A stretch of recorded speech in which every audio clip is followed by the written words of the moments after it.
कार्यक्रम स्वस्थ जीवन में आप सभी दर्शकों का स्वागत है और आज के इस कार्यक्रम का विषय है कोविड महामारी में अवसाद, चिंता एवं तनाव का प्रबंधन। इस विषय में जानकारी देने के लिए हमारे साथ विशेषज्ञ मौजूद हैं doctor D Sharma, head of psychiatry department IGMC Shimla.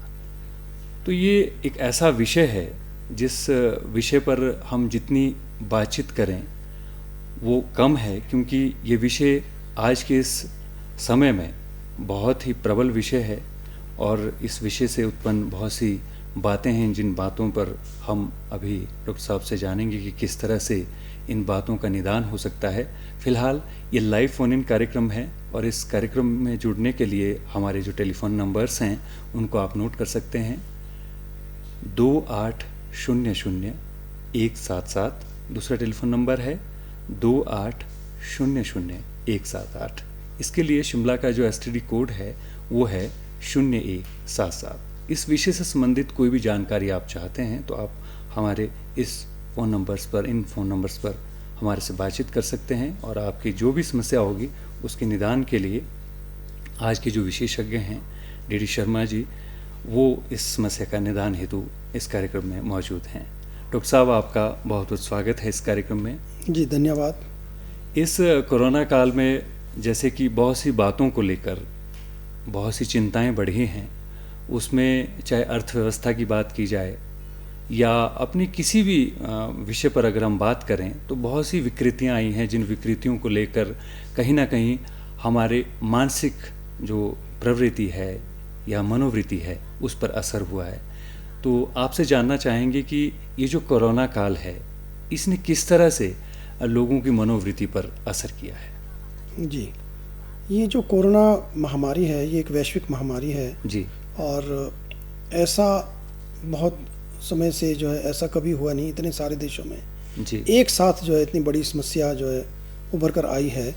तो ये एक अप्रत्याशित स्थिति है जी, अनप्रेसिडेंटेड, जैसा कि क्योंकि पहले ऐसा कभी हुआ नहीं। जी, जी, तो इसके लिए जैसे शुरू से लेकर किसी की ऐसी तैयारी नहीं थी, तो एकदम से जैसे ऐसे हुआ है तो इसने सभी वर्ग के लोगों को प्रभावित किया है। जी, एक तो वो लोग हैं जिनको बीमारी हो गई, इसके अलावा जो दूसरे लोग हैं जो आम लोग हैं जी, क्योंकि उन पर इसका बहुत मानसिक प्रभाव पड़ा है, क्योंकि एक तो सभी लोग भय में, जी, क्योंकि एक अनसर्टन फियर है कि मुझे ना हो जाए, मेरे परिजनों को ना हो जाए। जी, और दूसरा क्या है कि इस बीमारी के लिए कुछ बहुत ही जो इम्पॉर्टेंट चीज़ें हैं जो कि आजकल आप सुनते ही हैं, बहुत सारे आता रहता है कि बहुत सारे टर्म्स जो हमने नए सुने हैं इस दौरान, आइसोलेशन, क्वारंटीन, सोशल डिस्टेंसिंग, इस तरह की बहुत बातें हैं। जी, तो जैसे आइसोलेशन, अकेले रहना पड़ेगा, क्वारंटीन, जो आइसोलेशन में वो लोग अकेले रहेंगे जिनको बीमारी हो गई, जो पॉजिटिव आ गए, और जो पॉजिटिव के किसी तरह से अंदेशा है उनको कि वो पॉजिटिव के कांटेक्ट में आए, उनको क्वारंटीन रहना है। जी, जी, तो जब अकेले में रहना पड़ता है तो एक जो ह्यूमन बींग्स है, हमारा जो आदमी है, हमेशा ह्यूमन बींग का सोशल कनेक्ट रहा है। जी, जब उसका सोशल कनेक्ट टूटता है तो मानसिकता प्रभावित होती ही होती है, क्योंकि आदमी जो है हमेशा समाज में रहता है। बिल्कुल। तो ऐसा भय कि मुझे आइसोलेशन में जाना पड़ेगा, क्वारंटीन होना पड़ेगा, तो वो एक अनिश्चितता का माइंड में रहती है, तो उस वजह से एक भय की स्थिति बनी रहती है। जी, जी, तो ऐसा भय होना स्वाभाविक है। तो जो हम ये कहें कि थोड़ी बहुत एंग्जाइटी होना, थोड़ा बहुत डिप्रेशन रहना, हल्का सा डर रहना, वो आमतौर पर सभी लोगों को रहेगा, क्योंकि ऐसा होना स्वाभाविक है। जी, तो उसके अलावा जो इसकी वजह से लॉकडाउन की स्थिति हुई है, बीच बीच में कभी कर्फ्यू लग जाता है, कभी लॉकडाउन लग जाता है, तो उसकी वजह से लोग घरों में रहते हैं।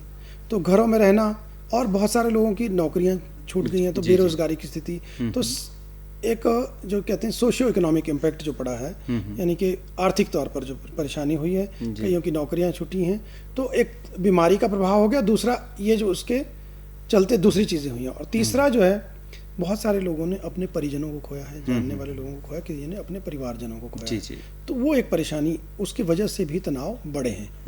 और अभी जो और क्या चीज़ हुई है, जैसे जिनको एक तो आमतौर पर भी आदमी अपने परिजनों को कई बार चलो बीमारी है, डेथ हो जाती है, लेकिन इस बार जो डेथ हुई हैं उसमें क्या है कि बहुत सारे लोग अपने जो आपका परिजन है उसको आप छू नहीं सकते, उसके नज़दीक नहीं जा सकते, और उसकी जो डेथ हुई है तो क्रीमेशन में बहुत कम लोग शामिल हो सकते हैं। जी, जी। और जो एक मौका मिलता है ग्रीफिंग का, जो कि जब जिसको बोलते हैं हम, इसमें क्या हो रहा है कि इनएडिक्वेट ग्रीफिंग हो रही है, यानी कि जो दुख मनाने का मौका है, कई बार ऐसा हो रहा है कि घर में 2 लोग हैं तो उनके पास तीसरा मिलने नहीं जा सकता, उनकी सांत्वना देने नहीं जा सकता। जी जी। तो वो भी एक कारण है कि उससे भी परेशानी बढ़ी है। तो बहुत सारी वजह हैं जिनकी वजह से डेफिनेटली शारीरिक के साथ साथ ये मानसिक तौर पर भी कई समस्याएं लेकर ये वैश्विक महामारी आई है। और जिनको कोविड हुआ है उनको पोस्ट कोविड कॉम्प्लिकेशंस भी हैं, जिसमें कि मानसिक परेशानियां भी कॉमन हैं। तो इस तरह से कुल मिलाकर ये जो है बहुत सारी मानसिक बीमारियों का कारण बनता है। कोरोना ने हर तरह से अपना असर डाला है, उसमें रिश्तों को खोया है, रिश्तों से जो हमारा, आप जो कह रहे थे कि जो हमारी सामाजिक दूरी बन गई है, जैसे कि इसमें पहली कंडीशन है कि हमें सामाजिक दूरी रखनी है, लेकिन इतनी दूरी हो जाती है कि हम किसी से वाद संवाद नहीं कर सकते और मेंटल स्ट्रेस हमारे दिमाग में होता है, हम जो कुछ करना चाहते हैं वो नहीं कर पाते। एक तरह से ये रोग हमें पूरी तरह से ग्रसित कर देता है। लेकिन ऐसा कौन सा वर्ग है जो बहुत ज़्यादा प्रभावित नज़र आता है? जी, जैसा मैंने अभी कहा आपको कि इसने सभी वर्गों को छुआ है, लेकिन कुछ ऐसे हैं जो कि ज़्यादा जिन पर प्रभाव पड़ता है। जी जी। जैसे इसमें हैं, जैसे कुछ लोग ऐसे हैं जिनको पहले से मानसिक बीमारी है और जिनका पहले से इलाज चल रहा है जी। तो उनको, क्योंकि उनको हो सकता है कि उनकी कईयों की क्या हो जाता है कि दवाइयों की ब्रेक भी लग सकती है, क्योंकि वो नज़दीक से दवाई नहीं मिलेगी और दूर कई बार जा नहीं पाते, तो कभी कभी वो उस वजह से उनको उनके द्वारा होने के चांस बढ़ जाते हैं। तो प्री एग्जिस्टिंग जो मेंटल इलनेस है।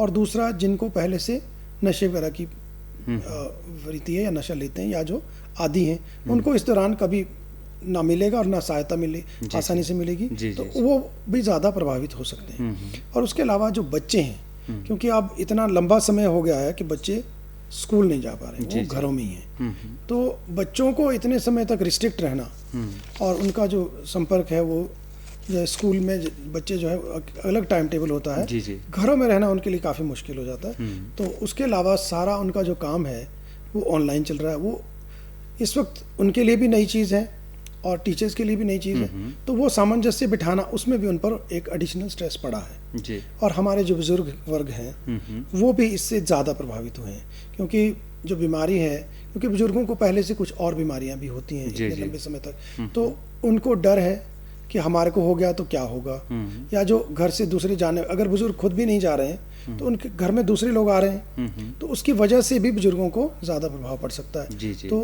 और उनकी दिनचर्या, जैसे बुजुर्ग हैं, बहुत सारे बुजुर्ग सैर करने जाते थे, ये करने जाते, तो बहुत सारी चीज़ें प्रभावित हुई हैं जिसकी वजह से वो अपनी जो नॉर्मल दिनचर्या है उसको नहीं कर पाए हैं। तो उस वजह से बुजुर्गों पर भी इसका ज़्यादा प्रभाव पड़ा है। और इसके अलावा जो महिला वर्ग है, क्योंकि महिलाओं में भी देखा गया है कि जो काफ़ी सारे जो शोध हुए हैं अभी इस दौरान, जगह जगह से जो रिपोर्ट्स आई हैं कि महिलाओं पर जो डोमेस्टिक वायलेंस है, घरेलू हिंसा है, वो बढ़ी है इस दौरान। क्योंकि काफ़ी समय तक जो यूजली क्या होता था कि जैसे घर में इतना ज़्यादा समय के लिए इकट्ठे नहीं रहते थे, तो पहले से ही जिनमें पहले से ही थोड़े बहुत मनमुटाव होते थे, तो वो क्योंकि थोड़े समय के लिए बाहर जाते हैं, फिर अंदर इतना नहीं आते हैं, तो वो बढ़ गए क्योंकि ज़्यादा इकट्ठे रहना पड़ा, तो बढ़ गए हैं। और इसी तरह से महिलाओं में और भी जो मानसिक तनाव है वो भी बढ़े हैं, और उनको कई बार, जैसे कोई प्रेग्नेंट है जो जिसकी डिलीवरी होनी, उनको भी समस्याएं बहुत इसमें आई हैं, और उनको ये डर भी रहा है कि मुझे ना हो गया तो बच्चे को क्या होगा, या इस तरह की चीज़ें। तो महिलाओं के लिए भी ये नॉर्मली जो है दूसरों से ज़्यादा हुआ है जी। और फिर जो सबसे इम्पॉर्टेंट जो वर्ग है जो इससे लड़ाई कर रहा है जी, वो हमारे डॉक्टर वर्ग हैं, जो कि front line health care workers हैं। उसमें सभी तरह के हेल्थ वर्कर्स हैं, आंगनवाड़ी वर्कर्स हैं, सब वर्कर्स हैं, और जो डायरेक्टली इसमें लगे हुए हैं, फ्रंट लाइन पे जो काम कर रहे हैं जी, जी, जी। पुलिस पर्सनल हैं, दूसरे लोग हैं, उन पर भी इसका ज़्यादा काफ़ी तनाव पड़ा, क्योंकि उनमें से कुछ लोगों को जो है डायरेक्टली इन्वॉल्व हैं, तो उनको अपने पॉजिटिव आने की चिंता सताती है, अपने परिवारजनों के पास जब वो जाएंगे तो वहाँ पर उनको परिवारजनों की चिंता रहती है, तो वो वर्ग भी ज़्यादा प्रभावित हुआ है जी, जी, और दूसरा हमारा जो माइग्रेंट वर्कर्स हैं, जो कहीं से आए हुए हैं काम करने के लिए, उनको काम नहीं मिले, और दूसरी और उनके पास उनको इकोनॉमिकल समस्याएं बहुत ज़्यादा हुई हैं, तो इस तरह की समस्याएं माइग्रेंट वर्कर्स को भी हैं। तो इस तरह से कुल मिलाकर जो हमारे दिव्यांगजन हैं, जैसे पहले से जिसको डिसेबिलिटी है जी जी। तो उनके लिए भी समस्याएं बड़ी हैं, क्योंकि उनको जो है वो जो सुविधाएं हैं वो समय पर नहीं मिल पाती हैं। तो इस तरह के जो ये वर्ग हैं, ये वैसे तो जनमानस को सभी को मानसिक समस्याएं इसमें झेलनी पड़ती हैं, पर इन वर्ग को औरों से थोड़ा ज़्यादा होती है। बिल्कुल बिल्कुल। तो ये कोरोना काल में इस तरह की समस्याएं जो हैं सामने आ रही हैं और लेयर्स जैसी चल रही हैं, जैसे सेकंड अभी चल रही है, तो उसमें किस तरह की समस्याएं हैं, आगे आने वाला समय कैसा आता है। लेकिन बहुत लोगों से बात कर ऐसा भी लगता है कि बहुत समय से जो है परिवार इकट्ठे नहीं रह पाए जी, और बहुत दूर दूर से आगमन हुआ है। जो लोग बाहर अपने नौकरी पेशे में थे तो वो लोग वापस उन्होंने घर वापसी की है। तो कुछ जगह पर ऐसा भी देखा गया है कि बहुत से लोग इस बात पे भी खुश हुए कि सब इकट्ठे रहना मतलब बड़े दिनों बाद शुरू हुआ है, तो उससे भी थोड़ा उनके अंदर एक ऐसी पॉजिटिविटी बनी है कि कम से कम परिवार इकट्ठा है सुख दुख में, तो इस तरह की भी वृत्ति बनी है। जी, ये जो आपने बात कही है कि कुछ डेफिनेटली कुछ चीज़ें पॉजिटिव भी रहती हैं। तो जैसे फॉर एग्जांपल बड़े समय से लोग जैसे काम में बहुत ज़्यादा बिजी रहते हैं, तो थोड़े समय के लिए लॉकडाउन लगा तो कुछ दिनों के लिए ब्रेक मिला। तो जैसे आपने बताया कि परिवार इकट्ठे हुए, लेकिन ये सारी चीज़ें थोड़े दिनों के लिए अच्छी लगती हैं। जी। लेकिन जब ये इतना लंबा हो जाता है फिर मुश्किल हो तो ये चीज़ें समस्याएं पैदा करती हैं। थोड़े समय के लिए आपका काम से रहना, घर में रहना खुशी दे सकता है, बच्चों को छुट्टी मिल जाए थोड़े दिनों की तो खुशी होगी। लेकिन अगर ये लंबा प्रोसेस चला रहे, जैसे फॉर एग्जांपल पहली वेव आई थी तो कुछ समय तक लोग तैयार थे कि चलो थोड़े दिन होगा, लेकिन जब अनिश्चितता बन गई कि अब कितने समय चलेगा, ये तो अभी भी खत्म नहीं हो रहा, और फिर ऊपर से दूसरी वेव आ गई तो वो और भी तेजी से बढ़ी, तो लोगों में और भी ज़्यादा निराशा और भय की स्थिति पैदा हुई है। तो डेफिनेटली जैसे आपने बताया कुछ चीज़ें कम हुई हैं, जैसे पोल्यूशन है, दूसरी चीज़ें हैं वो कम हुई हैं, लेकिन अपनी जो दूसरी समस्याएं हैं वो बढ़ चढ़कर सामने आई हैं। और कुछ ऐसा भी देखा गया कि जैसे जो पहली बार जो वेव आई थी तो लोग ज़्यादा सजग थे, परहेज कर रहे थे, बहुत सारी चीज़ें कर रहे थे। जैसे इसमें जो इम्पोर्टेंट बातें बताई गई हैं, SMS, सोशल मास्क है, सोशल डिस्टेंसिंग है, और आपका जो है हैंड सैनिटाइजर है, हैंड हाइजीन सारा करना, तो वो सब चीज़ें ज़्यादा फॉलो कर रहे थे। तो धीरे धीरे क्या होता है कि जब कोई भी चीज़ लंबे समय तक चलती है तो दिमाग वो सब करते करते थक जाता है, उसको हम पेंडेमिक फैटिग बोलते हैं। तो वो जो पेंडेमिक है वो पेंडेमिक तो चल रहा होता है, लेकिन साइकोलॉजिकल लेवल पे आदमी जो उसके प्रति थोड़ा लापरवाह हो जाता है, और जबकि इसमें लापरवाही नहीं चाहिए, उसको हम पेंडेमिक फैटिग बोलते हैं। तो वो एक्चुअली लोगों को थोड़ा लापरवाह कर देता है। तो हमें ऐसा करने से बचना होगा, क्योंकि ये बहुत ज़रूरी है कि हमें ये जो तीनों जो इसमें है बहुत ज़रूरी चीज़ें हैं, सोशल डिस्टेंसिंग, मास्क और जो ये है, इसको हमने निरंतर करते रहना पड़ेगा। बिल्कुल। क्योंकि अभी वैक्सीन तो आई है, लेकिन ये चीज़ें हमें छोड़ना नहीं पड़ेंगी। बिल्कुल मूल मंत्र जरूरी है जी। एक जो सबसे बड़ी बात है कि अब इतनी बातें हमने की हैं, बहुत ज़्यादा जो स्ट्रेस है सबके मन पर, अपने दिमाग पर जी, लेकिन ऐसे हम कैसे अपने इस मेंटल लेवल को प्रिपेयर करें कि हम इस चीज़ से पूरी तरह से लड़ें, कैसे अपने आप को हम पॉजिटिव करें, सकारात्मक सोचें, कैसे अपने मनोभाव को हम बदलें, ऐसा क्या किस तरह से इसको हम कर सकते हैं? तो जी, जैसे मैंने पहले भी बताया कि जो इसके रिलेटेड इश्यूज़ हैं, जैसे एक तो लॉकडाउन और इससे रिलेटेड इश्यूज़ हैं। लॉकडाउन में जैसे घर में हैं, तो अगर लॉकडाउन और कर्फ्यू है तो उस दौरान हमें क्या करना पड़ेगा कि यूजुअली क्या है कि हमारी जो दिनचर्या है वो गड़बड़ हो जाती है। तो यूजुअली ऐसे होगा कि अभी जाना नहीं है कहीं, तो आदमी लेट तैयार होता है, सब कुछ करता है, तो वो सब नहीं करना पड़ेगा। तो एक दिनचर्या जो है वहाँ के लिए भी एक दिनचर्या बनी रहनी, मतलब हमने अपना रूटीन जो है फॉलो करना है। तो एक जो नया रूटीन है वो बना सकते हैं, डिपेंडिंग ऑन अपना किस तरह का रूटीन बनाना है, जो दिनचर्या है उसको फॉलो करना है। और दूसरा है हर रोज़ हमने अपनी दिनचर्या में थोड़ा सा जो एक्सरसाइजेज हैं वो बड़ी इंपॉर्टेंट है, कि हर रोज़ हम कम से कम हफ्ते में 5 दिन एक्सरसाइज जो है 20 मिनट के लिए ज़रूरी है, और हर रोज़ कर सकते हैं तो बहुत ही अच्छा है कि हर रोज़ एक्सरसाइज करें। कोरोना में जैसे लॉकडाउन या कर्फ्यू के दौरान अगर आदमी घर में है तो हमने जो है दिनचर्या बनानी है और उसमें सभी चीज़ें जोड़नी है। कभी कभी क्या होता है कि हम ज़्यादा देर तक या तो टीवी देखते रहते हैं या न्यूज़ चैनल लगा दिया, तो ऐसे में एक तो न्यूज़ चैनल में ज़्यादातर यही खबरें आ रही होती हैं, तो जो खबरें हैं हमने लगातार इस तरह की खबरें नहीं सुनते रहना है। तो यूजुअली क्या है कि हम कोरोना से रिलेटेड अपडेट 1-2 बार लें, और वो ऐसे सोर्सेज से लें जो कि रिलायबल हैं। यूजुअली WHO या CDC के जो रिसोर्सेज हैं जहाँ से हमें रिलायबल इन्फॉर्मेशन मिलती है उस तरह की, क्योंकि आजकल क्या होता है कि व्हाट्सएप में, सोशल मीडिया में बहुत सारी मिस इन्फॉर्मेशन है। जी जी जी। और इन्फॉर्मेशन की बम्बार्डमेंट है। तो सारी इन्फॉर्मेशन सही नहीं है। उससे क्या होगा कि भय की स्थिति ज़्यादा उत्पन्न हो जाती है। तो आपने जो लेना है वो रिलायबल सोर्सेज से 1-2 बार लेना है। ठीक है। दिनचर्या में आपका वो जो है एक प्रॉपर उसका समय और प्रॉपर अपडेट लेना है। उसके अलावा उसमें ज़्यादा नहीं उलझना है। और जो लोग ज़्यादा एंशियस हैं, पहले से ही कईयों का स्वभाव होता है, वो और भी कम कर सकते हैं। जी जी। क्योंकि वो अदरवाइज उनकी एंग्जाइटी को और भी ज़्यादा बढ़ा देगा।